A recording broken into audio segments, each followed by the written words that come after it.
ನಾಳೆ ಗುರುವಾರ ನಮ್ಮ ಜಿಲ್ಲೆಯ ರೈತ ಒಕ್ಕೂಟದಿಂದ ಎಸ್.ಎ. ರವೀಂದ್ರನಾಥ್ ಅವರು, ಎಂ.ಪಿ. ರೇಣುಕಾಚಾರ್ಯ ಅವರು, ನಾವು, ನಮ್ಮ ರೈತ ಮೋರ್ಚಾದ ಉಪಾಧ್ಯಕ್ಷರಾದ ಲೋಕಿಕೆರೆ ನಾಗಣ್ಣವರು ಮತ್ತು ನಮ್ಮ ನಾಯಕರಾದ ಅಜಯ್ ಕುಮಾರ್ ಅವರು, ನಮ್ಮ ಹಿಂದುಳಿದ ಮೋರ್ಚಾ ಉಪಾಧ್ಯಕ್ಷರು, ಎಸ್.ಟಿ. ಮೋರ್ಚಾ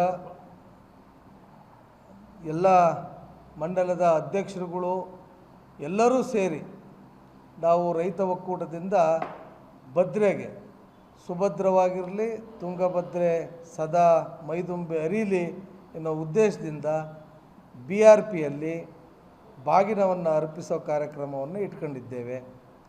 ಈ ವಿಚಾರವಾಗಿ ಸರ್ಕಾರ ಮತ್ತು ಅಧಿಕಾರಿಗಳು ಬೇಜವಾಬ್ದಾರಿಯಿಂದ ನಡೆದುಕೊಂಡಾಗ ನಾವು ಪ್ರತಿಭಟಿಸಿ ಅಲ್ಲಾಗ್ತಕ್ಕಂಥ ಅನ್ಯಾಯಗಳೇನು, ಲೋಪದೋಷಗಳೇನು ಅಂತ ಅಲ್ಲಿಗೆ ಭೇಟಿ ಕೊಟ್ಟು ನಾವು ತೋರಿಸಿ ಅದರ ವಿರುದ್ಧ ಹೋರಾಟ ಮಾಡಿ ಸರಿಪಡಿಸೋ ನಿಟ್ಟಿನಲ್ಲಿ ಈಗ ಕೆಲಸ ಕಾರ್ಯಗಳು ಆಗ್ತಾ ಇದ್ದಾವೆ.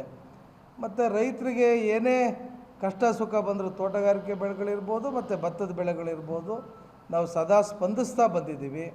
ಮುಂದೆನೂ ಕೂಡ ನಾವು ನಮ್ಮ ಜಿಲ್ಲೆಯ ಜನರ ಮತ್ತು ರೈತರ ಪರವಾಗಿ ಸದಾ ಹೋರಾಟಕ್ಕೆ, ಎಲ್ಲಿ ಅನ್ಯಾಯ ಆದರೂ ಕೂಡ ನ್ಯಾಯವನ್ನು ದೊರಕಿಸಿಕೊಡೋದಕ್ಕೆ ಕಟಿಬದ್ಧರಾಗಿ ನಿಲ್ತಾ ಇದ್ದೀವಿ. ಹಾಗಾಗಿ ನಾಳೆ ಬಾಗಿನ ಅರ್ಪಿಸೋ ಕಾರ್ಯಕ್ರಮಕ್ಕೆ ಜಿಲ್ಲೆಯ ಸಮಸ್ತ ಜನರು, ಎಲ್ಲ ರೈತ ಬಾಂಧವರು, ಮುಖಂಡರುಗಳು ದಯಮಾಡಿ 11 ಗಂಟೆ 11:15 ಅಷ್ಟೊತ್ತಿಗೆ BRP ಬಾಗಿನ ಬಿಡೋ ಜಾಗಕ್ಕೆ, ಡ್ಯಾಮಿಗೆ, ಭದ್ರಾ ಡ್ಯಾಮಿಗೆ ತಾವೆಲ್ಲರೂ ಬರಬೇಕಾಗಿ ಕಳಕಳಿಯ ಮನವಿಯನ್ನು ಮಾಡ್ತಾ ಇದ್ದೀವಿ.